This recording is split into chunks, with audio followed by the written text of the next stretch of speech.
Olá, estamos aqui para mais uma live de compliance na comunidade Compliance Insights. Eu quero agradecer a vocês que estão acompanhando nossas lives, que estão aqui acompanhando também a comunidade, se interessando sobre os temas, querendo contribuir, aparecendo nas nossas lives. Eu quero que vocês também coloquem aí onde vocês estão nesse momento, qual o estado que vocês estão, qual a cidade.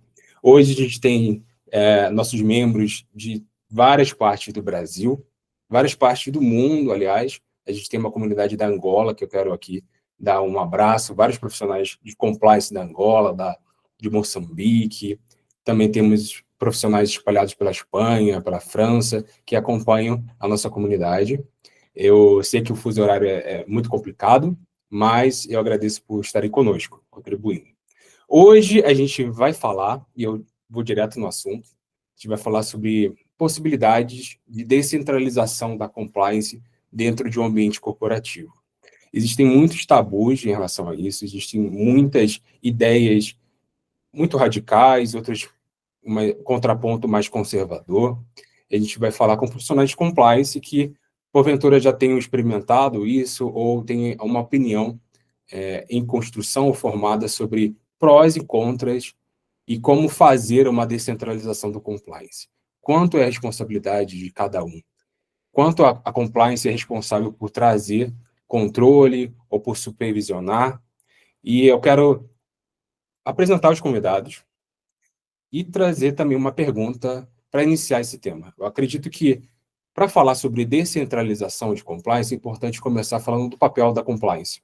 O que a compliance está na empresa? Para que ela foi criada? Para que ela serve? Para que ela existe? E é interessante de falar dos níveis, das linhas de controle, uma metodologia do Instituto Internacional da Auditoria. E eu quero perguntar para os nossos convidados, que vão se apresentar, primeiro, qual é o papel, onde está a compliance nessas linhas, que antigamente eram chamadas de linhas de defesa, hoje somente são linhas, e exatamente como a compliance pode jogar ali entre a primeira, a segunda e a terceira linha. Eu vou começar aqui com a Patrícia Punder, trazendo essa pergunta para você, Patrícia, e a gente faz um giro aqui nos nossos convidados, tá bom? Muito bem-vinda, Patrícia. Obrigado por estar aqui. Obrigada, Geraldo. É sempre bom voltar a casa. Gostaria de agradecer muito a você, um grande amigo que sempre me convida, e também a Compliance Insights, uma comunidade sensacional. Eu troco muitas figurinhas com muitos colegas, isso é muito bom, é sempre um aprendizado. Com relação à descentralização, Geraldo, eu não sou nem a favor nem contra. Eu fico no caminho do meio. Eu entendo que sim, é possível descentralizar, mas o nível de maturidade ético da empresa tem que ser muito alto. Até porque, voltando ao básico, né? Back to the basics, como a gente brincava nos anos 80, compliance pertence a todo mundo, não pertence ao departamento de compliance. Todos os colaboradores, independentemente do nível hierárquico, são responsáveis por essa cultura de compliance. Claro que as empresas focam em ter um compliance officer no departamento, até porque você tem aí profissionais experientes, treinados, que vão focar na técnica. Então, em controles internos, a questão de treinamentos, a questão de análise de riscos, que nós já compreendemos, tá?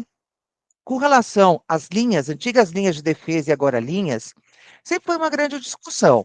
Eu nunca considerei que o departamento de compliance fosse a primeira linha de defesa. Nunca. Para mim, a primeira linha de defesa são os executivos. É o que eu volto sempre a falar, né? Voltando aqui ao direito brasileiro, desculpa, ao direito geral, perdões. As empresas são entes ficcionais, criadas pelo direito. Uma empresa não pode ir presa, ela paga multa. Quem pode ir preso são os executivos, porque são eles que tomam decisões, ainda que usem uma inteligência artificial. A partir do momento que você joga um problema na inteligência artificial e a pessoa lê e diz, vamos seguir por isso, ou vamos seguir o que está lá dentro, houve uma decisão analógica baseada numa decisão artificial, vamos falar assim, tá? De inteligência artificial. Então, assim, para mim, a primeira linha de defesa sempre foram os executivos. Você pode jogar aí dentro o board, você pode jogar o C-level, quem você quiser aí para mim. Por mais que o board, ele só supervisiona, ele só aprova estratégias, ele tem um papel muito forte de cobrar. Cobrar quem está na mão na massa, vamos dizer assim, tá? Depois, para mim, seria a auditoria interna. Se a empresa tiver, porque tem empresas que não têm uma auditoria interna lá dentro, mas a auditoria interna ou externa contratada, ela tem um papel de responsabilidade. Haja vista as crises que nós temos vendo aí, onde as auditorias, né, principalmente as externas, tiveram muitos problemas. Olha o caso das Americanas, olha o caso da Ambipar, que tem ali uma responsabilidade da auditoria não ter pego. Ela não é responsável por pegar tudo. Mas existem red flags ou yellow flags que ela deveria levantar, e muitas vezes por questões políticas, garantir aí bons clientes, bons relacionamentos, ela não faz. Para mim, o departamento de compliance fica entre a segunda e a terceira, entre aspas, linhas de defesa.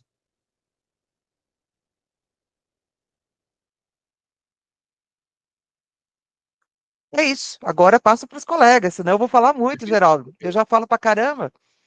Perfeito, Patrícia, muito obrigado, tá? Vou aproveitar e trazer também a mesma pergunta para a Tatiana, para saber o que ela vê com relação a isso, o papel da compliance, esse jogo entre as linhas de defesa ou linhas, né, a nova abordagem. Muito bem-vinda, Tati, também. Bem-vinda e muito obrigado por aceitar o convite e estar aqui, tá bom?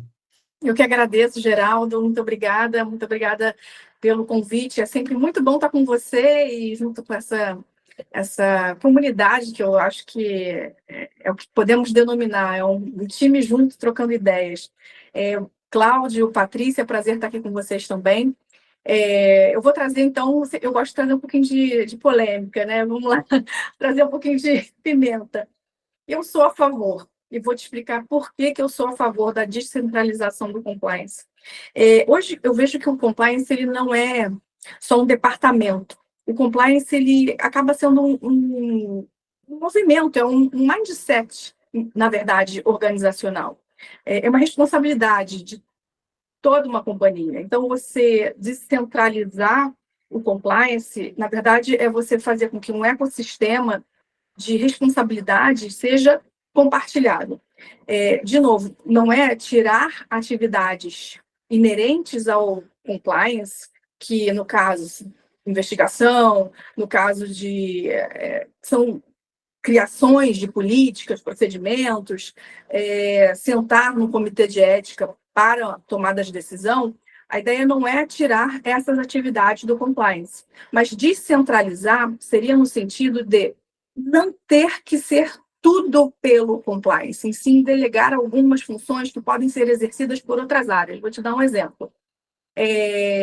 Do diligência de terceiros, hoje em dia, a gente sabe que passa pela área de compliance, obviamente, mas você criando, às vezes, embaixadores de compliance em cada departamento, fica mais fácil para um controle de fornecedores, clientes e parceiros que entrem via esses determinados departamentos. Então, de novo, não é que eu queira fazer com que a área de compliance seja menos requisitada, mas, no caso, seria a área de compliance poder delegar algumas atividades, obviamente, com treinamento, né? Hoje eu posso falar até de carteirinha. Na antiga companhia na qual eu era a compliance officer, nós criamos uma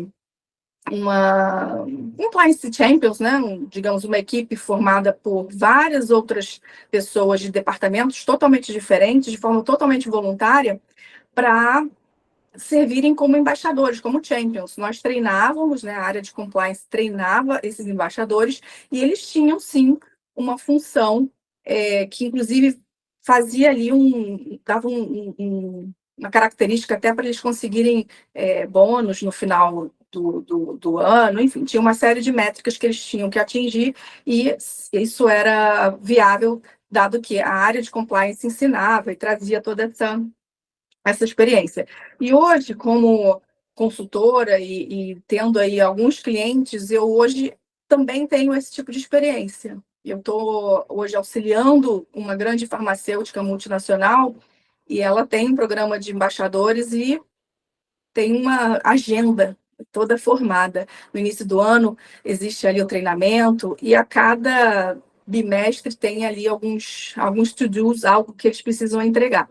Então, de novo, só para trazer um pouquinho de pimenta, jamais vou discordar da Patrícia, ela é realmente é o nosso exemplo, mas é só para trazer uma pimenta aqui para a gente colocar tempero nessa conversa.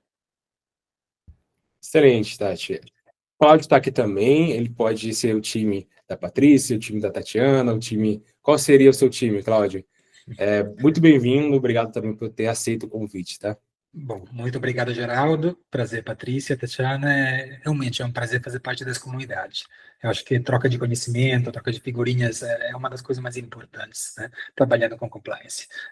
Então, realmente, acho que a conversa começou muito bem, né? Eu gostei do posicionamento inicial da Patrícia e também dos insights da Tatiana. Posicionamento sobre não estar nem a favor nem contra da descentralização do compliance. Eu queria adicionar um tema. Isso depende, sim, do nível de maturidade. Eu acho que depende muito também do nível de coordenação que vai ter o compliance sobre as atividades que foram descentralizadas. Sim? Eu acho que é importante que não tenha confusão sobre as linhas de defesa, né? Eu acho que é importante que compliance continue atuando como um guia. Acho que seja fundamental que, especialmente num dos processos que é a base do trabalho do compliance, no risk assessment, né, que o compliance consiga fazer o risk assessment em conjunto com a primeira linha, com o business, e que também que tenha um envolvimento importante quando tem... Eu realmente acho que o programa de Compliance Champions, que a Tatiana mencionou, é fundamental. É importante que os Compliance Champions participem ativamente do risk assessment, em minha opinião, como especialistas da área deles, né, que ao mesmo tempo tem aprimorado o conhecimento de compliance, tem realmente participado. E é importante que tenha essa participação, que como eu estava falando, o risk assessment é a base para depois definir qual mitigação, né, do risco identificado que a gente pode continuar. Então, acho que é fundamental uma descentralização, é fundamental também que tenha, como eu estava falando, um nível de supervisão, né, e de guia do compliance do processo descentralizados, porque um dos riscos, eu acho, da descentralização é que tenham, como dizer, que tenham processos que passem a ser, por um lado, às vezes me faltam as palavras, tá? Eu sou italiano, e que por um lado passem a ser muito complexos, né? Um corporate que tenha a desenvolver procedimentos cada vez mais complexos, e que se esses procedimentos são delegados, né, são terceirizados para outros departamentos que não têm o mesmo know-how, claramente, né, que do Compliance Champions, onde tem a expectativa que eles sejam realmente os embaixadores, mas não que sejam especialistas, né? Então, até num processo que foi mencionado de diligência de terceiros, né, eu acho que é fundamental que, se e quando for descentralizado, que tenha uma supervisão, que tenha um treinamento importante de quem realiza esse processo, que tenha uma colaboração constante. Eu tenho uma das KPIs que a Tatiana mencionou, eu achei fundamental, né? Por um lado, tem que ter ownership do tema, uma ownership, eu diria, conjunta, né, entre compliance e potenciais outros departamentos. Por outro, tem que ter KPI para garantir que o tema seja tratado com seriedade, que faça parte, diria até, possivelmente do job description, né, da pessoa que realiza o processo, por exemplo, de diligência de terceiro. Então, um tema bem interessante, eu tenho certeza que a gente vai aprofundar ao longo da ligação. Eu me apresento brevemente, sou o Claudio Pettigiano, eu sou italiano, eu acabei de me mudar para o Brasil. Eu já morei no Brasil entre 2013 e 2016, mas voltei para a Europa. Eu sou italiano mesmo, eu cresci na Itália e morava na Suíça até recentemente. Eu trabalhava numa grande multinacional de mineração, como trading, onde tive uma experiência de bastante crescimento, muito grato, e agora acabo de mudar para o Brasil para assumir um cargo importante na empresa de aeronáutica, aerospace, aqui perto de São Paulo, em São José dos Campos. Enfim, muito obrigado. Acho que a gente conseguiu ali introduzir esse tema. Eu gostei das falas de vocês, realmente eu entendo que, concordo que depende muito da maturidade da compliance. Se uma empresa está implementando compliance do zero, geralmente a empresa ela contrata uma pessoa. E para começar a estruturar a área, depois vai contratar um time. Será que essa pessoa, nesse primeiro momento, ela vai ter braços e esforço suficiente para implementar o programa de integridade completo? Será que sozinha ela pode conduzir due diligence, pode conduzir processos relacionados a treinamento, relacionados a verificações de conflitos de interesses? ou não? Provavelmente não. Eu acredito que o ponto que o Cláudio trouxe é interessante. Tem que envolver todo mundo, a primeira linha, a segunda linha e a terceira linha também, a auditoria interna, na análise de risco. A gente tem que entender quais são os controles e quem vai ser o responsável por cada controle. A gente tem várias pessoas, departamentos na empresa que são os primeiros responsáveis por diversos controles. Quem recruta, por exemplo, tem ou deveria ter o papel de fazer a diligência das pessoas que está recrutando, conhecer as pessoas, e aí tem um bom controle que pode sim ser mapeado por compliance para começar a descentralizar, quem sabe colocar no papel do recrutador a verificação, né, aplicar um formulário de conflito de interesse, autodeclaração de conflito de interesse. Enfim, tem várias abordagens, a Tatiana colocou aqui, a abordagem do background check, talvez os suprimentos também suportar. Enfim, tem várias formas, mas será se o compliance officer, o EOKIP, ele conseguiria transformar essa empresa em apoiadores ou precisaria ter uma maturidade nesse primeiro momento? Eu me pergunto.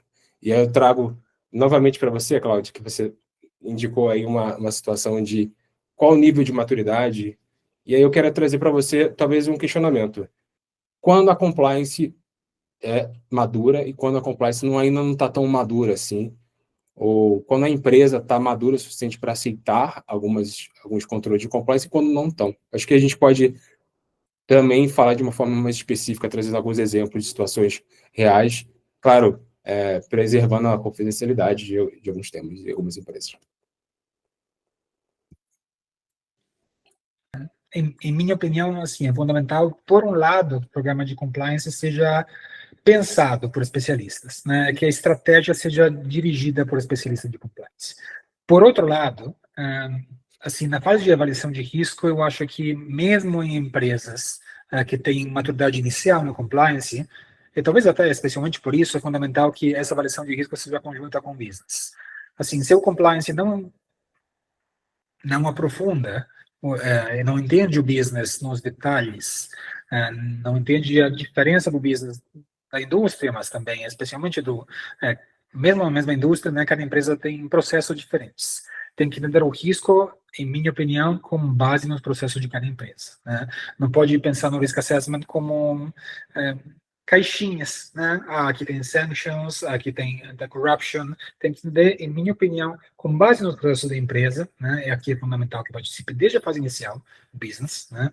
E com base nos processos pode posicionar vários riscos. Mas eu acho que a avaliação tem que partir pelos processos, e não pela caixinha. Ok, hoje revejo anticorrupção, amanhã revejo sanctions. Peraí, vamos ver quais que são os processos da empresa, de várias áreas, né? E quais o nível de risco com base nesses processos. Então, eu acho que isso mesmo numa fase inicial. Dito isso, a estratégia numa fase, especialmente inicial, eu acho que tem que ser guiada pelo compliance. E quanto mais a empresa procede de uma fase de maturidade inicial para uma fase de maturidade mais avançada, né? Eu acho que a gente passa mais para uma coparticipação até na estratégia de compliance, eu acho. Porque o business, a first line of defense, tem que participar da estratégia de compliance, né? Essa estratégia não pode ser delegada exclusivamente, né, aos especialistas de compliance. Outra vez, porque tem que ter uma interação entre os processos de compliance e os processos de business que continue fazendo sentido no longo prazo, né? Você tem um disconnect entre as três áreas de defesa, acaba tendo realmente, eu acho, um problema, onde os procedimentos viram desatualizados, viram um tick box, né, que é tudo que a gente quer evitar no compliance. Então, eu acho que, vamos dizer assim, né, claro, quanto mais matura a empresa, mais pode descentralizar. Então, eu diria que na primeira fase, de qualquer jeito, o risk assessment, que é a base do programa de compliance, na minha opinião, tem que ser coparticipado. Daí, pode ter uma liderança inicial do compliance da estratégia, que depois vai alinhando. Tem que ser, o tom from the top tem que ter desde o primeiro momento, tá? Não me entenda errado, não estou dizendo aqui, tom from the top do management, no começo não é necessário. Estou falando, quanto mais madura a empresa, quanto mais pode descentralizar. Quanto mais madura a empresa, quanto mais pode fazer com que, por exemplo, leadership participe cada vez mais do messaging, né, do compliance, né? Que não seja somente compliance para treinamento, que não seja somente compliance passar, porque senão realmente isso mostra uma maturidade bastante inicial, né? Mas quanto mais você, eu acho, cresce nessa maturidade da compliance, mais consegue realmente descentralizar. O único ponto, eu acho, é tomar cuidado para, quanto mais você muda de um procedure-based para um principle-based compliance, né? Tomar cuidado para que essa principle-based compliance, onde eu passo realmente no tema de garantia, ok, não estou focado só nos procedimentos, mas estou em garantir que aplica os princípios de compliance de ética, garantir que não se perca um pouco essa ownership, como estava mencionando antes, né? Esse risco de ter delegado processos que acabam ficando desconectados, acabam ficando nas mãos de pessoas que não são especialistas, com pouca supervisão, né? Então, não abandonar esses champions, garantir que tenha uma conexão forte entre o programa de compliance e os champions, e garantir que quanto mais complexo o programa, quanto mais elevado o risco, claramente, mais complexo o processo que vai mitigar esse risco, às vezes vai ser, né? Especialmente nos casos complexos, principalmente que tenha a expertise do compliance, liderando esses processos, e também que a gente não, outra vez, na diligência de terceiro, pode começar com o KYC simplificado, pode ter red flags que possam garantir, na verdade, uma escalation, né? Importante garantir que mesmo quem gerencia, se está analisado, né, se não for do compliance o processo, mesmo quem gerencia o processo aparentemente simplificado, no começo simplificado, que tenha que passe o know-how, né, para que identifique a red flag corretamente, né. Senão, eu acho que temos o risco realmente de perder, né, de não identificar corretamente o risco, oversimplifying, né, oversimplificando temas que necessitam de atenção, que precisam de atenção. Assim, um pouco minha visão. Legal, Cláudio. O que você acha? Eu acho assim que da sua fala me trouxe uma pergunta, uma reflexão que eu queria perguntar para a Tatiana.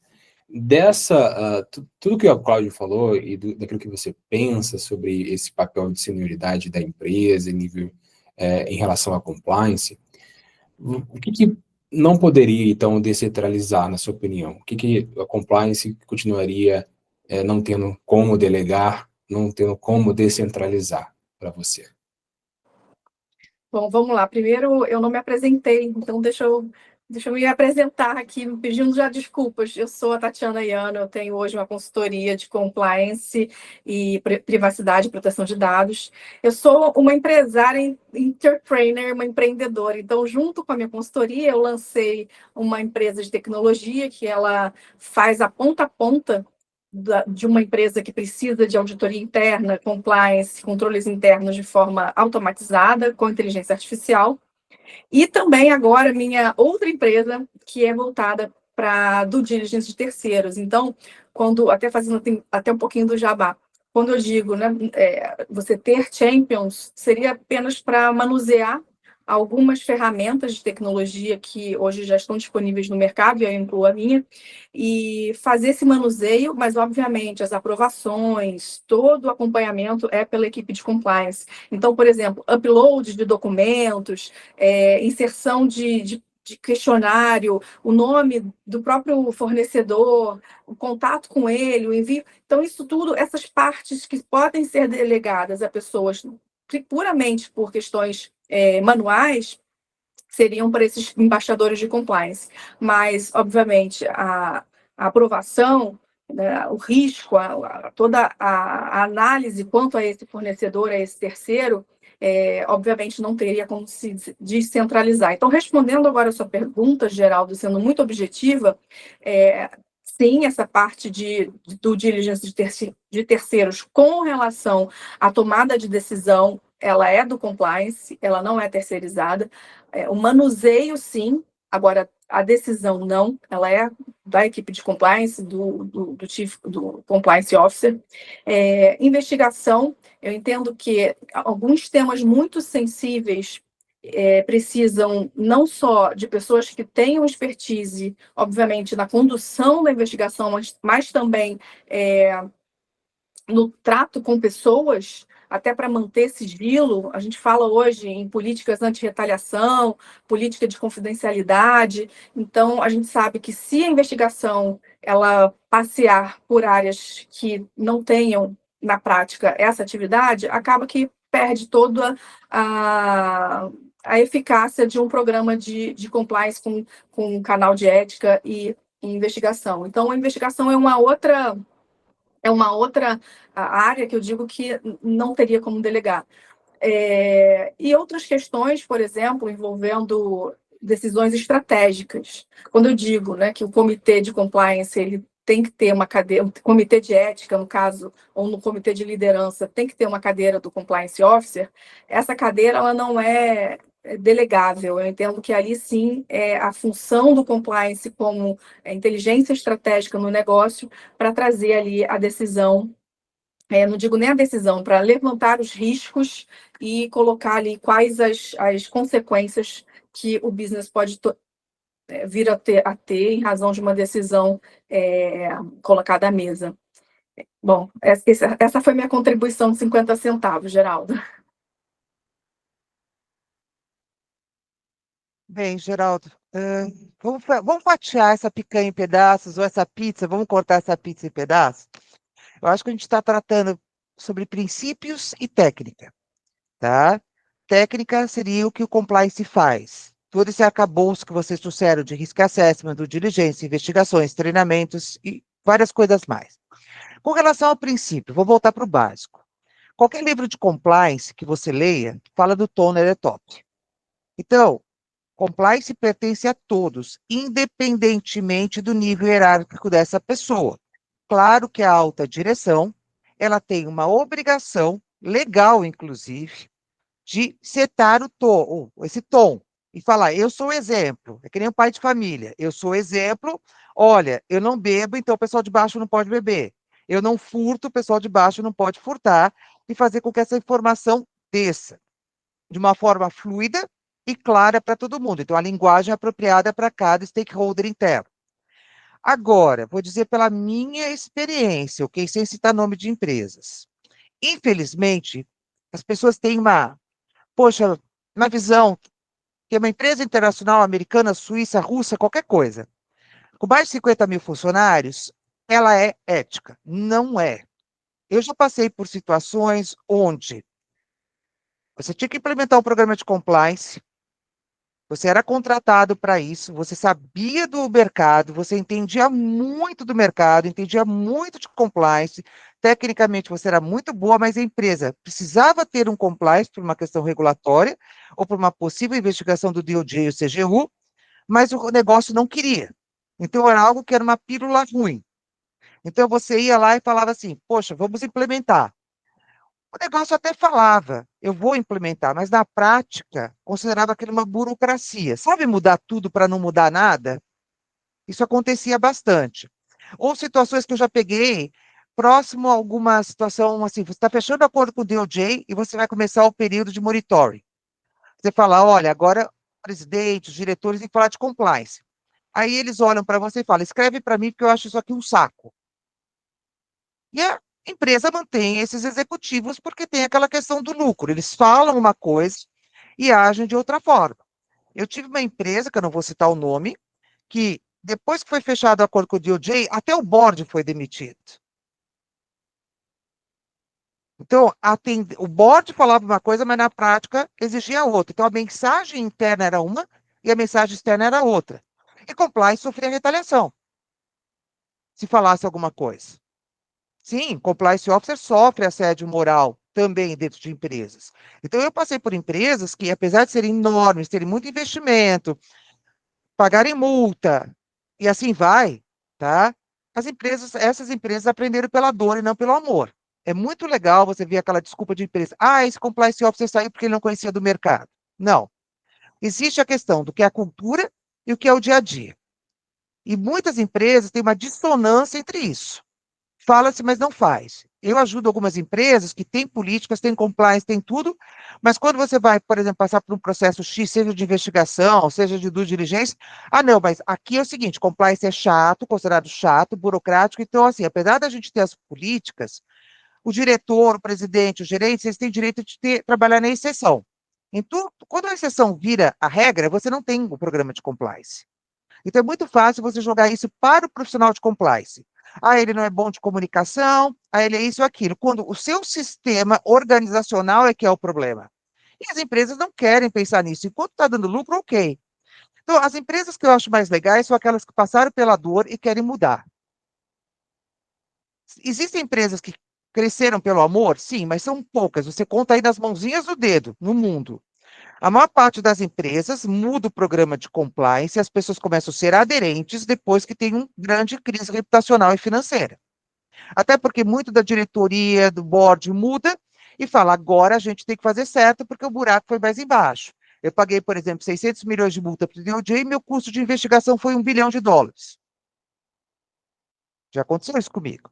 Tá? Aí a coisa muda e fica mais fácil de trabalhar. Quando a gente fala de maturidade, eu concordo com o Cláudio e com a Tatiana. Tem que ter maturidade, inclusive para champions, tá? Ou qualquer nome bonito que a gente queira dar, tá? A grande questão é, aqui no Brasil, se você começa a terceirizar muito, primeiro que se a empresa não tem um nível de maturidade bom, os funcionários começam a reclamar que eles estão recebendo trabalho a mais e não estão recebendo por isso. Eu não fui contratado para isso não estava no meu job description original. Então você tem que ver isso também. Ah, mas as pessoas se inscreveram. Muita gente se inscreve porque acha bonito, porque acha que isso realmente é o CIPA. Se eu entrar ali, eu vou ter um ano, né, de que eu não posso ser demitido. E você não quer pôr a mão na massa, muitas vezes. Não quer. É que ele está ali porque acha legal, vai sair para reunião, para treinamento, etc. Tem outras pessoas que sim, são legais, entendem do babado, querem participar dos treinamentos e ajudam muito. E, de novo, compliance não decide. Compliance recomenda. Eu nunca decidi nada, eu sempre recomendei. Então, se eu recomendei e não seguir adiante com um processo de due diligência, porque tem red flag, quem vai tomar a decisão é o diretor ou o presidente. Nem compliance não demite ninguém. Compliance, numa investigação, pode apurar que uma pessoa realmente fraudou, colocar uma recomendação e quem decide é o board. É muito fácil as pessoas dizerem, o executivo dizer, não, compliance você decide aqui. Como eu tive posições, né, de mercados emergentes como diretora, né, executiva, América Latina como diretora executiva e aqui no Brasil também, eu tive vários contatos com CEOs, tanto da América Latina como de mercados emergentes. Eu brincava com alguns que eram meus amigos, tá? Eram pessoas que eu tinha uma intimidade. Quando eu ia no país, almoçava na casa deles. Eu tinha aquela coisa de poder conversar numa boa com as pessoas, né? E viraram amigos. Eu tenho alguns até hoje, eu sigo eles, a gente conversa de vez em quando. Ah, o dia que eu tiver que decidir por você, eu vou ser CEO. Eu vou ter teu salário, teu bônus, e eu vou decidir muito bem.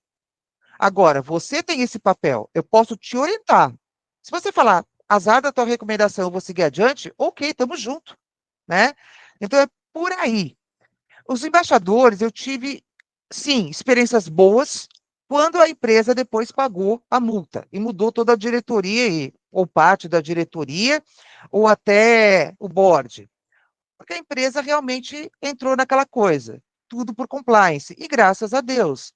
Até porque, né, gente, muitas empresas falam que tem compliance, mas não tem orçamento para compliance. E dependendo do tamanho da empresa, não adianta. Eu fui compliance officer da América Latina sozinha no início. Depois que eu fui montar um time, era um absurdo. Você não podia dizer que compliance estava funcionando. Não estava fazendo um overview. Eu sou honesta comigo mesma, como profissional. Por mais que eu confiasse nos diretores dos países, muitos meus amigos, etc. E o Risk Assessment, que o Cláudio colocou aqui, eu considero o seguinte: Risk Assessment, sim, você envolve a diretoria e a alta direção. Você pode fazer primeiro seu Risk Assessment interno, conversando com eles, mas eu recomendo, eu oriento mesmo a todos os meus clientes, e dentro das empresas que eu trabalhei, de trazer um externo, porque tem a imparcialidade. Então, eu faço um match entre o que eu fiz internamente versus o que o externo trouxe. Porque eu preciso ouvir verdades duras. Porque, sim, muitas vezes você vai lá, ficar 2 horas fazendo uma entrevista com o pessoal, e ele fala que está tudo bem, não tem risco nenhum na área dele, que os processos estão bons. Aí, quando você começa a esmiuçar mais, não tem processo. Aí você vai trazer a informação e fala, olha, essa sua operação aqui, XYTO, ela não tem o processo constituído. Ah, não, coloca assim, coloca que o processo está em melhoria. Eu falo, não, para melhorar, você tem que ter um processo existente. Você não tem um processo existente. Então, como é que você vai melhorar algo que ainda não existe? Você está construindo. E, às vezes, essas verdades são duras de dizer dentro da empresa. É a cegueira deliberada, né? Intencional. Então, eu sempre gostei de fazer esse match. Primeiro interno com a alta direção, onde eu conduzia com a minha equipe, e até às vezes com a área de auditoria, Era uma auditoria de compliance, não financeira, porque muita gente ainda confunde isso, até Big Four confunde isso. Auditoria de compliance é uma coisa, financeira é outra, tá? E aí eu contratava uma externa, porque eu queria ser criticada. Eu não tenho problema nenhum de ser criticada, que mostrem para mim se eu não vi um ponto cego. Pelo contrário, eu acho que é muito importante eu ver o ponto cego que alguém de fora me traz de uma forma positiva. Por isso que as minhas auditorias de compliance que eu passei, os meus risk assessments, etc., eu fico feliz quando a pessoa diz, Patrícia, está faltando isso. Sempre é um grande aprendizado. Eu sempre abracei os auditores externos e internos com muito carinho, são amigos. Porque eles não estão ali para apontar o dedo que eu fiz algo errado. Eles estão ali para me ajudar. E eu agradeço muito cada um deles por ter feito isso. Então, Tatiana, né, principalmente você falou dessa empresa farmacêutica, que bom que ela já está nessa fase. Isso, para mim, significa que ela está num momento de muita maturidade. Mas, de novo, é uma construção. E o programa de compliance, desde que ele é construído até você chegar a essa maturidade, você pode ter setbacks, porque muda a diretoria, muda presidente. Então, alguém está numa atuada de crescimento do compliance, de maturidade, aí muda o presidente, aquele sai daquela filiada e vai para outro. Então, você pode ter um setback. Então, isso é a vida de compliance, é como a história, como a economia, como a política, vai e volta, e tudo depende desse momento. Para mim, os melhores momentos felizes foi quando a empresa foi investigada. Abre-se a torneira do dinheiro, você consegue contratar mais gente, ajuda, etc., né? O pessoal começa a ver que compliance é importante, de coração ou não, muitas vezes não é de coração e tudo bem, importante que a coisa funcione, tá? Se for de coração, melhor ainda, vou abraçar mais ainda essa pessoa, né? E outra, porque você consegue, de fato, esmiuçar o que está faltando. Porque a cegueira deliberada, gente, é um tema, lembra, Geraldo, que a gente comentou, que a gente quer fazer uma live sobre isso. Eu postei no LinkedIn essa semana, não tem um artigo sobre cegueira deliberada. Eu sou coautora de 4 livros aqui no Brasil, práticos. E eu sou autora de um livro só, meu, que eu publiquei do meu dinheiro, tá? E nisso fala em cegueira deliberada.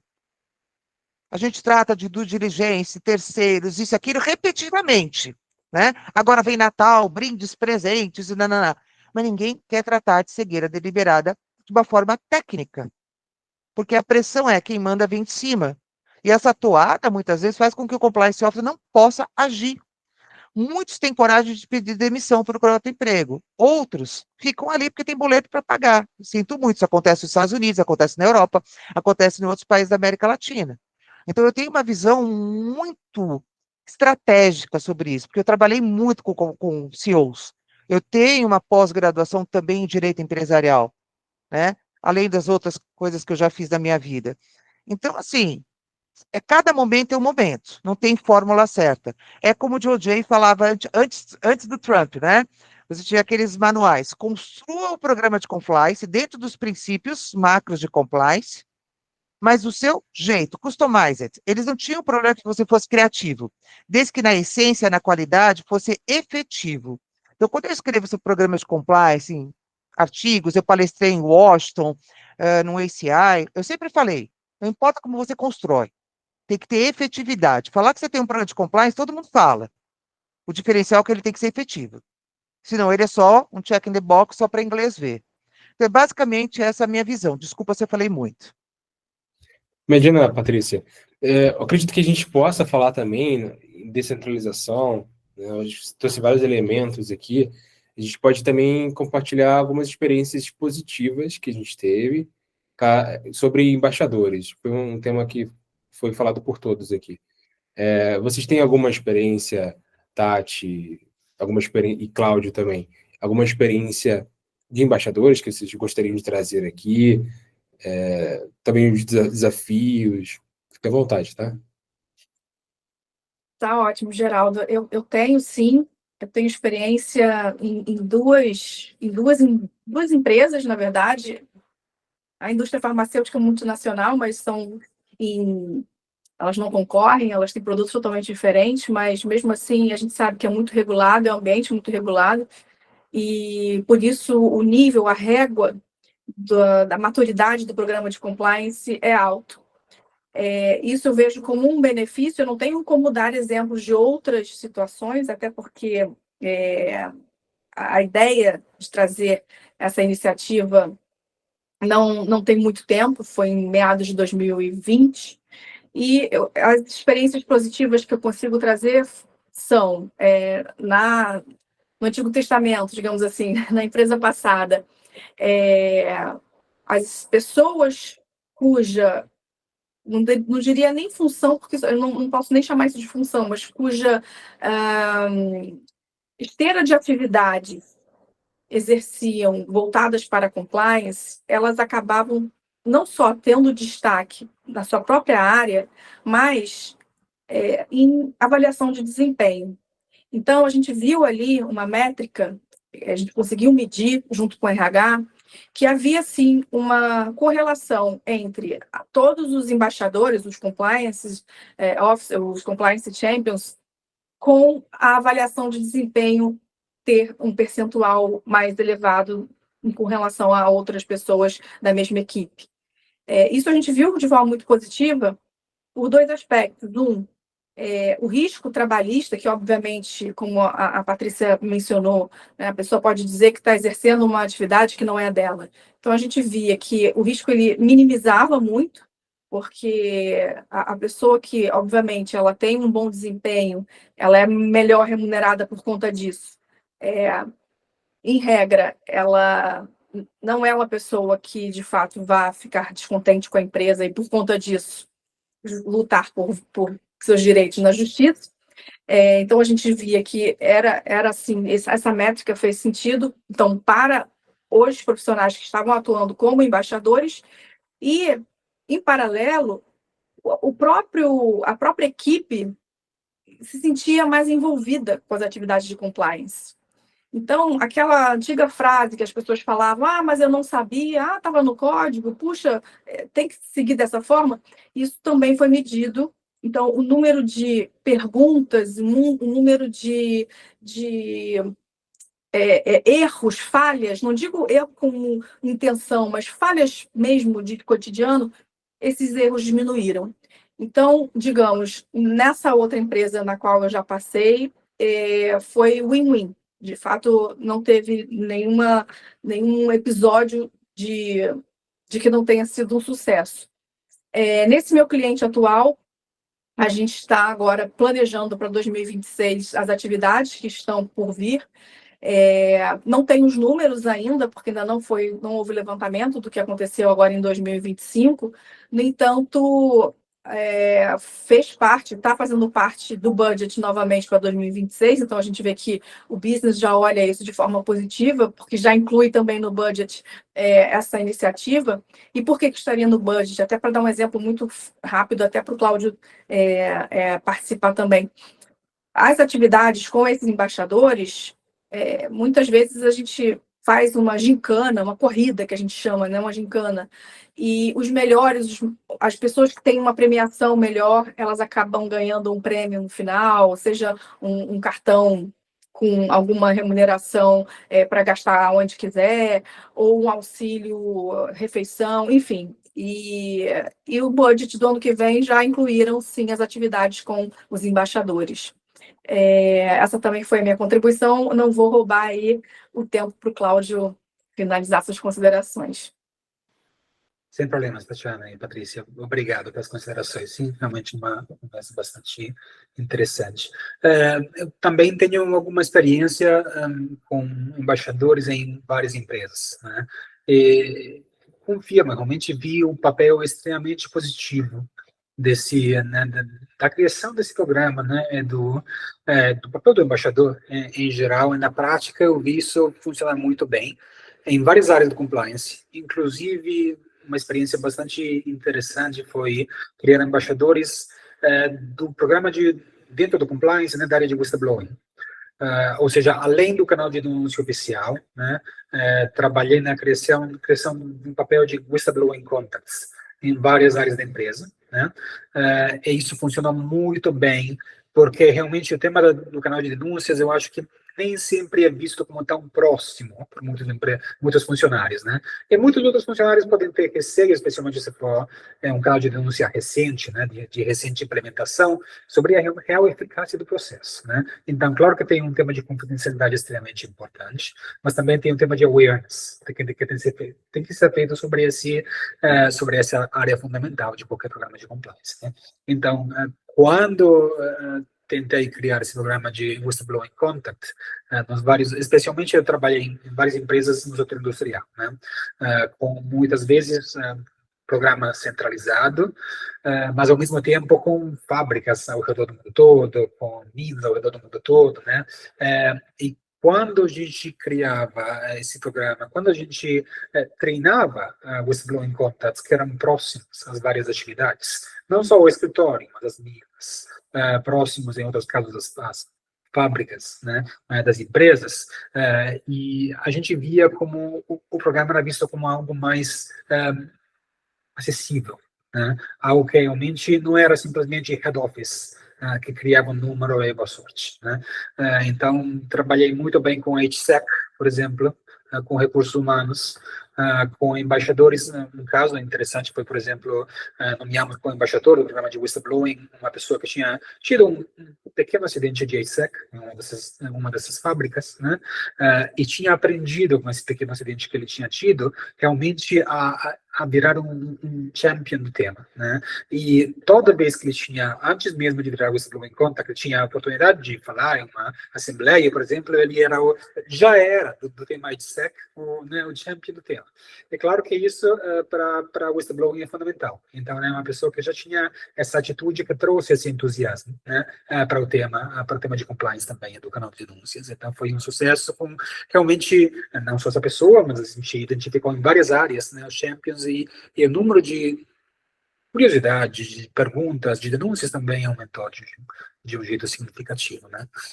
Isso ajudou realmente bastante. Outro tema, eu vi em vários casos, trabalhei em empresas que tinham part-time compliance coordinators, né?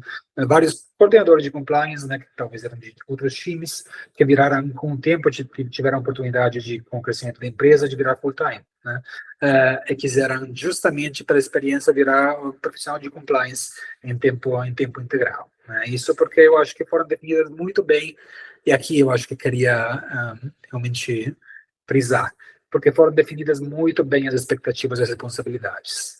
O risco é quando não são bem definidas as expectativas e responsabilidades das pessoas part-time que apoiam a compliance, como a Patrícia mencionou anteriormente, né? Que as pessoas possam começar a ver, eu realmente me interessei por essa área, mas isso não significa que o compliance é 100% do que eu faço, né?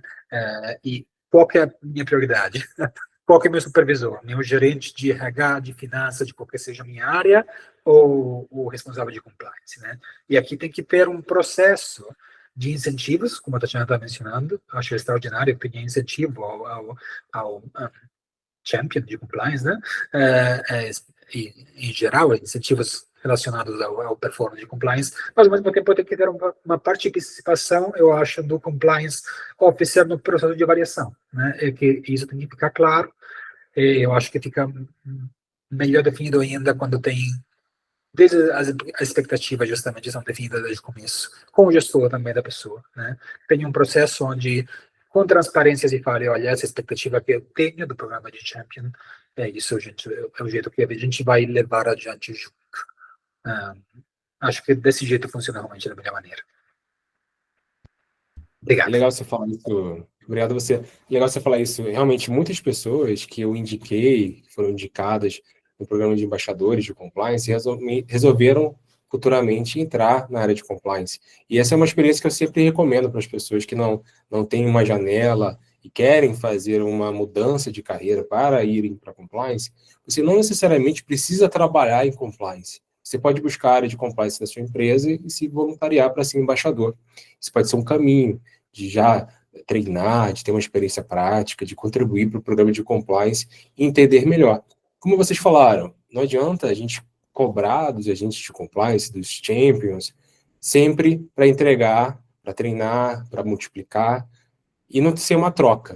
Tem que ser uma troca. Aquela pessoa está ali por algum motivo também. Ou porque ela se interessa por compliance, então ela vai querer buscar treinamentos, ela vai querer poder trabalhar em alguma parte do programa de compliance, não assumir responsabilidade, mas quem sabe contribuir para a multiplicação do conhecimento, talvez na identificação de riscos, como você falou, Cláudio, talvez no canal de denúncias, enfim, tem várias oportunidades e tem que ser uma troca.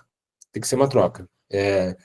Brindes, ok, mas muito mais que brindes, né? Você precisa deixar ele bem consciente do papel. Eu acredito que o perfil desse profissional também tem que ser bastante identificado ali. Não é qualquer perfil. Tem que ser profissionais exemplares, éticos, que realmente vão puxar o exemplo na sua área, no seu departamento. Tem que ser pessoas que realmente multiplicam pelo exemplo, que têm esse perfil. Muitas vezes eu procuro profissionais que já têm um papel de governança ali, talvez de falar com várias pessoas da área, é um ponto focal importante, para de fato ser apoiador. Eu também procuro identificar profissionais de níveis diferentes. Ponto focal 1, ponto focal 2. Talvez o ponto focal 1 pode ser uma pessoa com uma certa liderança, um posicionamento maior de nível hierárquico, para conseguir dialogar com o nível superior a ele e abaixo, com mais autonomia e com mais poder, de fato, para fazer mudanças. E também um perfil mais operacional, para também trazer ali a importância de alguns controles de compliance, que eu acredito, e aí eu vou deixar um pouquinho a minha opinião sobre descentralização, eu acredito que a compliance já nasce descentralizada, já existe na empresa de forma... Antes de nascer a compliance já existe. E eu explico, todos os departamentos, todos os processos da empresa precisam cuidar de um ambiente de controle, seja ele preservar a segregação de função, seja ele preservar a documentação, o registro, a mitigação dos riscos, porque o risco, no final do dia, é o risco da empresa. E ele é distribuído em vários departamentos. Então, não vai ser a área de compliance que vai se responsabilizar pelo risco de corrupção como um todo. Vai ser cada atividade da empresa. Se a gente olhar só o prisma da corrupção, claro que tem várias outras leis e vários outros temas, mas olhando só para a corrupção, por exemplo, não vai ser só a área de compras a responsável para prevenir corrupção, para mitigar, não vai ser só a área comercial. Então, cada processo, cada pessoa, cada departamento vai ter uma certa responsabilização. O que o agente de compliance, o champion, pode fazer ali? Ele pode conscientizar, mostrar para as pessoas qual é o papel desses controles de compliance que foram sinalizados pelo profissional de compliance, mas que deveriam estar ali antes do profissional de compliance ter sinalizado, e realmente preservar para que eles sejam mitigados, para que esses controles sejam efetivos, para que não precisa chegar num papel do auditor identificar, que seja cuidar da casa. Cada um cuide da sua casinha, cada um entenda como que cada um tem de responsabilização no caso. Acredito muito no papel da compliance como supervisão, de fato. Até porque a gente não vai pensar numa área de compliance gigantesca, não existe esse caminho. Até se a gente pensar numa certa maturidade, a gente pode até tornar a área de compliance muito robusta, mas naturalmente, com o nível de maturidade, ela não vai conseguir sustentar esse volume todo. Então, é importante, acredito, deixar bem claro o papel de cada um nesse processo e definir, como vocês falaram, papéis e responsabilidades para que a gente consiga transmitir realmente o papel de cada um. Né? Não é a área de compliance que tem o papel total, não é a área de negócio, não é a área de auditoria, acho que cada um tem seu papel. E acredito que a gente possa falar também sobre papel e também sobre metas. Se a gente falar sobre KPIs, sobre medição, eu queria que a Patrícia contribuísse com esse ponto. Quais seriam importantes KPIs de compliance, por exemplo, para a gente falar também sobre algumas metas que a gente pode trazer nesse contexto de negócios? Quais seriam as metas que o profissional de compliance poderia ter?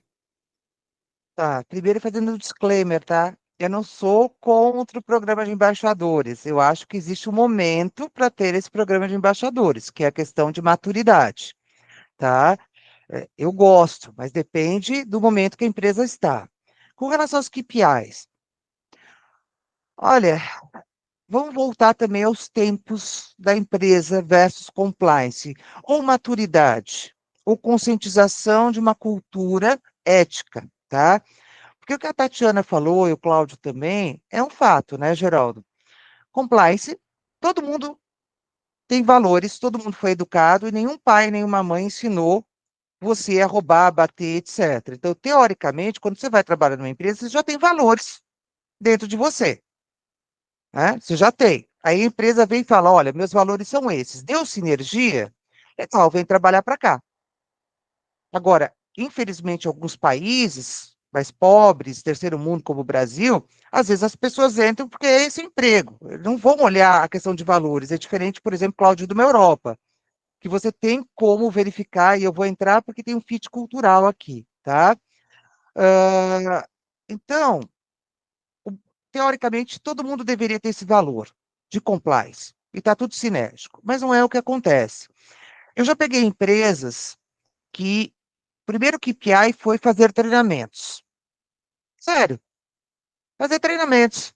Então, você tinha lá, olha, o presidente da empresa, 90% dos seus funcionários tem que participar de todos os treinamentos de compliance da empresa. Poxa, começa com quantidade, não com qualidade. E depois você pode ir evoluindo, não só os treinamentos quantitativos, mas aquela questão da provinha. Tem empresas que já colocam um testinho simples logo após o treinamento. Quando eu trabalhava muito com o DOJ, ele falava: não, espera 3 dias e manda a provinha, para não dar tempo para a pessoa colar e para ver se de fato aquele conhecimento ficou embutido dentro da pessoa. E o que eu acho mais justo. Não adianta você fazer um treinamento, mesmo que seja 5 xizinhos lá, sequenciais, você perguntas, né, de múltipla escolha, logo depois do treinamento. Eu acho, o pulo do gato para mim é fazer 3 dias depois do treinamento, para ver se o pessoal prestou atenção, não estava ali dormindo. Ou como eu já vi muitos executivos no WhatsApp, né? Ou aqueles grupos que se criam no WhatsApp, né? E aí o pessoal já passa as respostas, e aí você tem que fazer randomizado, como eu fiz, para fazer pega a mesa. E quem eu pegava era a diretoria, que estava colando, muitas vezes eram diretores e presidentes que estavam colando, tá? Não acho eles ruins, gente, acontece, todo mundo é humano, tá? Pelo amor de Deus, até eu sou humana. Eu bebo caipirinha e leio o livro de serial killer, tá? E eu sou uma pessoa legal, eu sou uma compliance officer, tá? Todos nós somos humanos, né? Acho que vai depender, os KPIs, eles vão ficando mais sofisticados conforme o programa de compliance da empresa e conforme o nível de maturidade. Eu sou muito a favor de você colocar bonificação ou uma meta de compliance na empresa. Sou, tá? Mas ela tem que ser factível para esse momento de maturidade ético da empresa, né? Você não pode, de repente, colocar alguma coisa extraordinária no primeiro ano que a empresa está começando o monitoramento. Você tem que começar aos poucos. E lá na frente você estabelecer. Eu já tive épocas que a gente conseguiu estabelecer que 25% do bônus de todo mundo, inclusive do executivo, era o meta de compliance. Inclusive do presidente global da empresa, do CEO. E foi muito legal. Então, era você fazer auditorias anuais dos países internas e você tinha que ter um nível X do seu programa de compliance que você atingiu, né? Então, isso cascadeava do CEO, vinha para os vice-presidentes das regiões e depois ia para os países. Então, começava com o CEO lá da Colômbia ou o CEO da Suíça, todo mundo brigando para eu quero atingir esse nível, porque isso afetava o bônus do vice-presidente, que afetava do CEO. Então, vinha a pressão de baixo e vinha a pressão de cima. Positiva, não era nada negativa, era uma pressão do bem. Vamos fazer, vamos bater, a gente precisa ter. E ótimo, aí você tinha vários champions. Meu champion era o presidente da empresa, era o vice-presidentes das regiões e eram os CEOs locais. Olha que delícia. Isso descia para diretor, e descia para gerente, descia para coordenador. Foi ótimo. Naquela época que eu era diretora ou da América Latina de Mercados Emergentes, caramba, o pessoal me ligava dizendo assim, eu vou bater o CEO do outro país, porque eu sou melhor, sabe? Então, aquela coisa, me traz mais gente de compliance para aqui, eu quero mais treinamento, vamos fazer uma compliance week, ou vamos não sei o quê. Poxa, era divertido, pessoal engajado. Mas, novamente, eu acho que os KPIs, eles têm que começar de uma forma simples, Geraldo, quantitativo mesmo, e conforme a maturidade for crescendo, qualitativo. E sim, eu acho que desde o Delta 1, que é o quantitativo, por exemplo, por treinamentos, eu poderia dar vários outros, tá? Isso já tem que afetar no bônus. Muitas empresas não querem, mas nem que seja um pouquinho, seja 5% do seu bônus, 2% do seu bônus. E conforme vai tendo maturidade, você pode chegar a 25%, 30% do bônus de cada profissional, inclusive do meu bônus, tá? Eu acho que as pessoas já têm boa intenção, mas muitas vezes você também vai contratar profissionais que não querem controles. Isso pode vir de cima. Olha o caso das americanas, né? Vem o CEO e diretores das empresas, eles não queriam ter controles. Então a gente tem que entender que por mais que você tenha aí vindo da auditoria, como eu falei, eu adoro auditor, Geraldo, às vezes é interessante não ter controles por uma questão de fraude. E é lá de cima mesmo que vem, tá? Então a gente tem que entender novamente, empresas têm por trás pessoas, pessoas são pontos de interrogação. Elas têm inclinações positivas e negativas. E aí a gente tem que monitorar isso aí, né? E é caso a caso, é país a país. Não adianta você dizer, ah, mas o México tem narcotráfico e a Suíça não tem. Mas você pode ter casos de fraudes na Suíça, ou na China, ou na Polônia, diferentes do Brasil e vice-versa. Tá bom? Obrigada.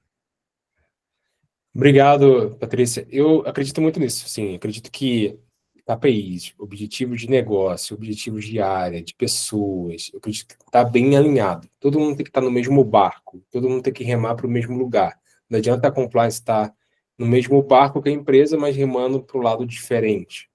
Então, como colocar todo mundo no mesmo barco se a área de vendas está querendo vender e a área de compliance não necessariamente está querendo vender? A área de compliance, ela não vende, ela protege o ativo. Isso é importante dizer. Nós aqui protegemos aquele valor que chegou. Porque não adianta nada você ganhar, sei lá, R$ 1 milhão em vendas e perder R$ 2 milhões em processos, e multas e sanções. Então, a gente protege aquele 1 milhão que chegou. Para isso, a gente tem que ter KPIs alinhados. A gente precisa estar alinhado. Eu já trabalhei em empresa que teve redutor de meta pessoal, de meta do departamento, caso tenha não conformidade crítica, por exemplo. Então, é todo mundo trabalhando para proteger o ativo, para mitigar o risco e não somente vender de toda forma. Então, acredito que no bolso ajuda muito a aculturar, a mostrar a relevância, a mostrar o tom do topo, a mostrar que todo mundo está junto para proteger também, não somente para vender. E isso tudo, hoje em dia, ele demanda muita tecnologia. A gente não consegue fazer isso com papel. Eu nunca consegui fazer nada em compliance com papel desde muito tempo. Eu trabalho mais de 16 anos e eu sempre estou querendo sair do papel.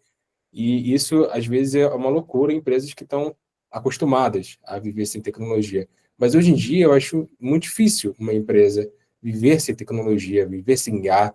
E eu trago aqui para a Tatiana para falar um pouco sobre isso. Qual é o papel da tecnologia e do papel de descentralizar compliance, por exemplo? Geraldo, vou te falar hoje, quando a gente fala em compliance, muita gente ainda acha que são processos manuais, tem planilhas infinitas, né? Equipes sobrecarregadas, tentando dar conta de tudo. Mas eu digo o seguinte, o mundo hoje ele é tecnológico. Então, o compliance, sendo um compliance inteligente, ele é aquele que usa a tecnologia para antecipar riscos, e não apenas para reagir, mas para antever e prevenir. A gente tem hoje lá na empresa análise preditiva. A gente consegue, por exemplo, em questão de segundos, avaliar, por exemplo, uma empresa que declara no seu questionário de due diligence que o seu faturamento não depende exclusivamente do cliente, né, da pessoa da qual eu sou, digamos, a compliance officer, né, a empresa na qual eu estou fazendo ali a entrega da tecnologia.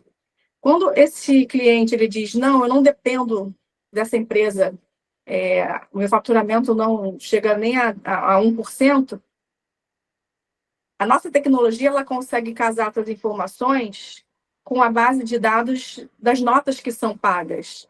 E se as notas forem sequenciais, por exemplo, essa declaração ela já se torna falsa. Porque se as notas são sequenciais, quer dizer que ela só emite para uma empresa, para aquela empresa. Então, a tecnologia ela veio para auxiliar não só em processos manuais, otimizando o trabalho da equipe de compliance. Então, hoje a gente sabe que existe compliance com um número de pessoas muito mais enxuto.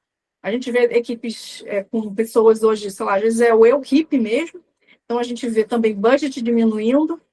E a tecnologia, ela é barata. Se você for comparar, às vezes você consegue comprar por uma pizza, o valor de uma pizza, uma due diligence por mês, com 30 apurações ali por mês. Então, assim, você consegue... Antigamente tinha digamos, as pessoas aliavam a tecnologia a algo muito caro, né, um investimento muito alto, e hoje a gente sabe que não é assim. A tecnologia ela só tem crescido, as ferramentas estão aí à disposição, você tem aí um leque de informações que está ficando muito acessível. Então, eu digo que hoje um compliance que possui essa tecnologia, ele, de uma certa forma, descentraliza, mas não para outros departamentos, descentraliza do trabalho manual. E, de novo, com segurança, porque você consegue analisar 100%, né? Não existe aí a randômica. Antigamente era muito de forma randômica, a gente sabia, né? Tinha que pegar, por exemplo, os 10 maiores distribuidores, os 20 maiores clientes. Hoje não é mais assim. Com tecnologia você consegue entregar para o business o retrato real do risco, de forma que você mitiga, minimiza e evita. Então, eu sou uma fã. Eu acho que quando a gente começa a trabalhar com compliance e quando a gente começa a ver o que fazer para melhorar, não só o nosso trabalho, mas melhorar para a empresa a entrega de resultado, você aliar a nossa expertise, tudo aquilo que a gente aprendeu, tudo aquilo que a gente coloca, já está no nosso DNA, aliada a uma ferramenta que te faz análises preditivas, de novo, com inteligência artificial. E eu tenho N exemplos para dar, tá? A gente está falando aqui de due diligence, mas não só isso. Eu, como falei, eu tenho aí um background de indústria farmacêutica. Hoje, o grande risco da indústria farmacêutica é qual? É a interação com o médico. E há pouco tempo atrás, essa interação com o médico ela não era muito mapeada, era mapeada, mas de forma manual. E o que trazia aí um risco muito grande, porque as evidências, quando a autoridade vinha questionar a indústria, o DOJ muitas vezes bateu nessas empresas e pedia evidências, e muitas vezes as empresas não tinham que mostrar e acabavam sendo penalizadas por falta de documento e documentação. E a ferramenta ela veio justamente para trazer isso. Toda a interação com médicos, com relação de presentes e brindes que foram eventualmente entregues para determinada situação. Então, é uma forma de dar transparência para o negócio, auxiliar na tomada de decisão, porque você consegue enxergar em tempo real, né? Hoje, o business pode fazer um pedido junto à área de compliance e você aperta um botão, logo depois vem aí a resposta, quando que antigamente você demorava às vezes 10 dias. Então, trazendo até números, até trazendo aqui minha colinha, já estou finalizando, mas eu gosto de trazer colinhas. Antigamente, não muito tempo atrás, você levava 10 dias para fazer uma diligência de terceiro bem feita, quando hoje você gasta 2 horas, né? Então, assim, são esses, digamos, atalho para o bem que a tecnologia vem trazendo, e eu sou super fã.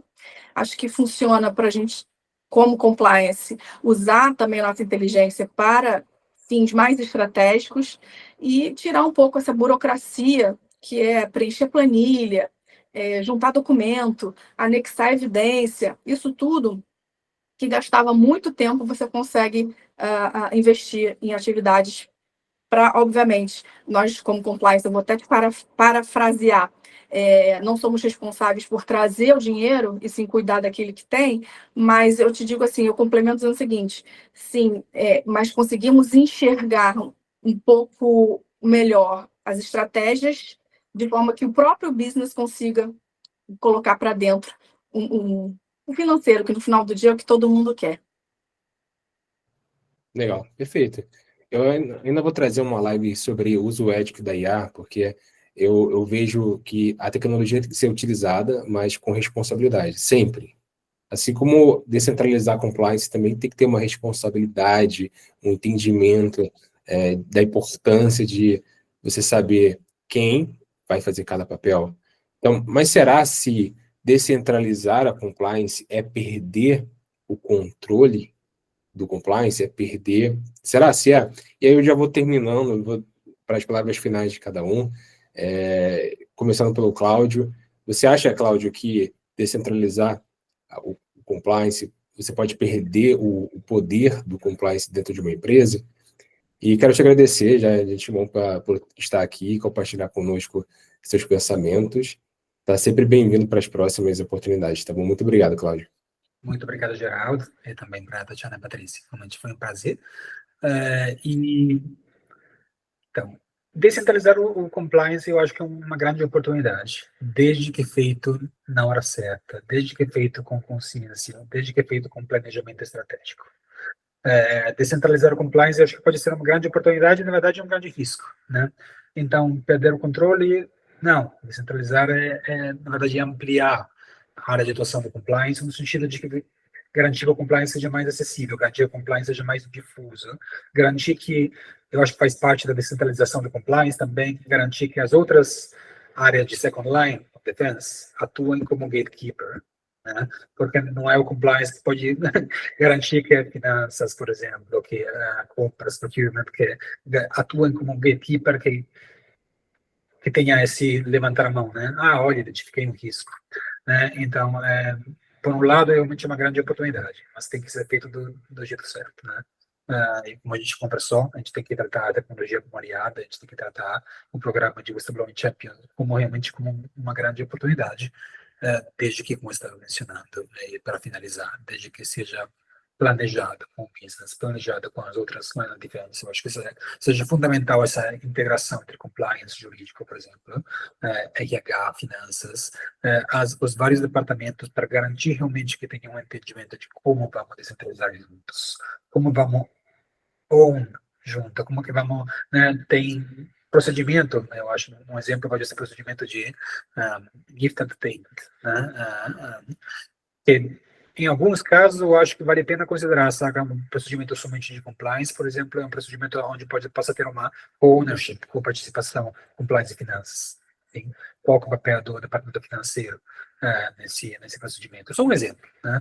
Então, uma grande oportunidade, eu acho, desde que é feito com essa consciência, desde que é planejado, com a liderança, com as outras áreas de maneira estratégica. Muito obrigado. Legal, Cláudio. Você quer deixar aqui um contato, talvez a rede social que você prefira, para as pessoas entrarem em contato com você? Com certeza, o LinkedIn, a rede, né, por excelência, que eu uso para ter, eu fico monitorando, acho bem interessante, aliás, Geraldo, bem interessante o trabalho que você tem feito nessa rede e em outras, sobre fund compliance, então, com certeza, essa é a minha preferência. Muito feliz em trocar figurinhas, muito feliz em compartilhar, claramente a compliance é uma área que requer confidencialidade, mas em compartilhar boas práticas, compartilhar case studies, de sucesso e compartilhar áreas onde a gente pode crescer juntos como compliance no Brasil e no mundo afora. Obrigado. Eu que agradeço. Então procurem o Cláudio Petigiani, lá ali no LinkedIn. Também procurem a Tatiana Iano. Né? Tatiana, você concorda com o Cláudio que descentralizar, na verdade, não é perder o controle, é aumentar o controle? E já também quero agradecer você pela sua participação aqui, brilhante participação, e deixar o convite para as próximas, e querer saber as suas palavras finais aí para a gente concluir. Tá ótimo, Geraldo. Eu que agradeço mais uma vez, imensamente, estar aqui com brilhantes profissionais. Eu concordo com o Cláudio. eu acho que a gente, quando pega, assim, anos de experiência juntos, né? Vocês, a Patrícia, é só somar, a gente só soma. E a experiência de cada um é ímpar. Então, eu não tenho como agradecer. Foi muito rica essa conversa e estou à disposição. Eu tenho meu LinkedIn, que é Tatiana Iano, Iano com Y, e eu estou nas redes sociais também. Eu tive que iniciar uma rede social nova, mas essa tem poucos seguidores, mas vão me achar, Tatiana Iano, underline compliance. Não, é o contrário, Tatiana Iano, underline compliance, que antes era o contrário, era compliance, underline Tatiana Iano, mas é fácil, é Tatiana Iano, vocês vão colocar nas redes sociais, vocês vão me achar. E foi um prazer, boa noite, e eu conto, espero com uma próxima live, com certeza, que vai ser tão animada quanto essa. O prazer foi nosso. Eu também quero aqui agradecer a Patrícia.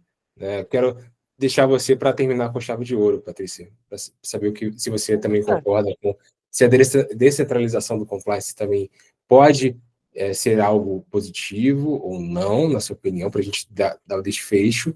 E também convidar as pessoas para seguirem você, Patrícia Cunha, que já é celebridade ali no LinkedIn. Não, pelo amor de Deus, eu sou gente, Geraldo. Eu tomo caipirinha, já falei, e como churrasco. Ó, pessoal, eu brinco com todos os meus alunos, tudo. Acho que o Cláudio caiu. Eu faço assim, ó, corações, porque realmente sempre é um prazer. E eu sempre. Poxa, Tatiana, é muito legal falar contigo, com o Geraldo. Agora é um prazer conversar com o Cláudio. Mas antes de responder, Geraldo, vou só passar vou compartilhar uma bolinha com a Tatiana aqui. Tatiana, eu comecei em empresa farmacêutica oficialmente, tá? E desde 2010, o maior problema que as empresas farmacêuticas têm na América Latina é a interação com agentes públicos, desde lá de trás. Essa transparência, a gente lutava lá atrás da Interfarma. A própria Conselho Nacional de Medicina já estabeleceu que os médicos têm que passar de uma forma transparente essas interações, mas não tem penalidade. Então, isso é de muitos anos atrás. Não existe interesse para os médicos passarem e nem das empresas. Eu conheço farmacêuticas, não vou citar o nome, é só você entrar no site do DOJ, que já pagaram 5, 6 vezes multa. Empresas grandes que estão no Brasil e lá fora, tá? Ou 3 vezes multa para o DOJ. E o problema é sempre esse: corrupção por interação com agentes públicos, pagamento de sponsorships e assim vai. E toda vez que paga, muda o programa de compliance, vem o monitoring e começa tudo que a gente já comentou aqui, tá? Então, não é um tema novo para mim, tá? E aí a gente faz um bate-bola onde você quiser, sozinhas, ok? Com Com relação... certeza. Não, eu te dou todas as dicas aí do que eu já passei para você, tá? E com relação a sistemas de tecnologia, eu sou muito a favor. A grande questão é que eu trabalhei em empresas multinacionais grandes que não queriam gastar com tecnologia para compliance, só para o negócio. Então, você sim trabalhava com planilha Excel, não porque você era burocrático, mas porque a empresa não queria botar 100, 200 mil, 2 mil dólares num software de compliance. Era uma decisão estratégica da empresa. Então, compliance tinha essa pecha de burocrático porque a própria empresa não dava ferramental adequado para compliance, né? E eu sempre fui muito a favor de tecnologia, adoro e uso bastante. Sou uma champion de tecnologia no compliance, tá? E com relação ao que o Geraldo me perguntou, Geraldo, eu sou muito a favor do programa de compliance, desculpa, do programa de Champions. Mas assim, eu vou assinar embaixo no que o Cláudio falou. Totalmente, assim, já dei assim minha canetada no que o Cláudio falou, tá? Tudo depende do momento, tudo depende do nível de maturidade, tudo depende sabe, do comportamento, da cultura organizacional, se ela é de fato efetiva ou se ela é fake, porque às vezes você vê muita coisa fake para fora, né? Então o pessoal fala, eu faço isso, eu faço aquilo, mas quando você entra lá dentro, você vê que o problema existe e a empresa não quer falar, é a cegueira deliberada e a coação para você não falar. Adorei o que o Cláudio trouxe dos programas de whistleblower, tá? Exemplo meu, o nosso canal de denúncias numa das empresas que eu trabalhei não funcionava. Existia, mas a alta direção não deixava seguir adiante as investigações. O que aconteceu? O pessoal foi para o DOJ direto. E aí o DOJ falou, me dá aqui o seu log e o que entrou de denúncias de corrupção. Tinha, por que você não investigou? O senhor não deixou, ou do país, ou o vice-presidente da região, ou o senhor global. Existiam ordens de não siga adiante com essa investigação. Então, você vê, não basta ser tecnicamente bom, você tem que ser ético. Você tem que ter soft skills. Então, programa de embaixadores depende de todo esse contexto aí que o Cláudio, que a Tatiane colocaram. Eu estou muito feliz que a Tatiana encontrou ambientes bem éticos e bem maduros, Tatiana. Puxa, 100%.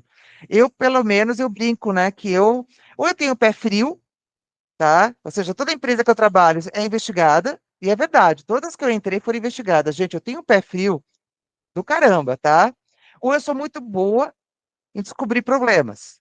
Eu quero acreditar que eu sou muito boa, que eu tenho assim um gut feeling excelente para descobrir caca. Como diz meu afilhado de 8 anos, caca, literalmente, caquinha, tia. É caquinha. Eu sou boa para as caquinhas. Então é isso, pessoal. De novo, Tatiana, um grande prazer, tricotamos em particular. Cláudio, grande prazer não. Já te conheço, perdoa, já vi de cacetada. Cláudio, grande prazer aí, espero manter contato. Geraldo, novamente, obrigada por organizar tudo, tá, meu querido? Eu agradeço vocês, agradeço bastante. Foi ótimo, assim, conversar com vocês. Vocês têm muito compliance pé no chão, né? Que realmente acontece. E eu queria agora perguntar para você que está escutando a gente até agora, para você, resolve descentralizar desde o início? Depende da maturidade da empresa? Depende do que para você? Você já tentou descentralizar? Você já viu alguma empresa descentralizar de alguma forma? Colocar a compliance de uma forma mais transversal?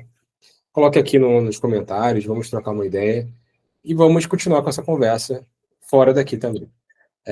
Fechando aqui, eu agradeço a todos vocês que estão acompanhando e espero vocês em uma nova live, um tema que vocês podem sugerir.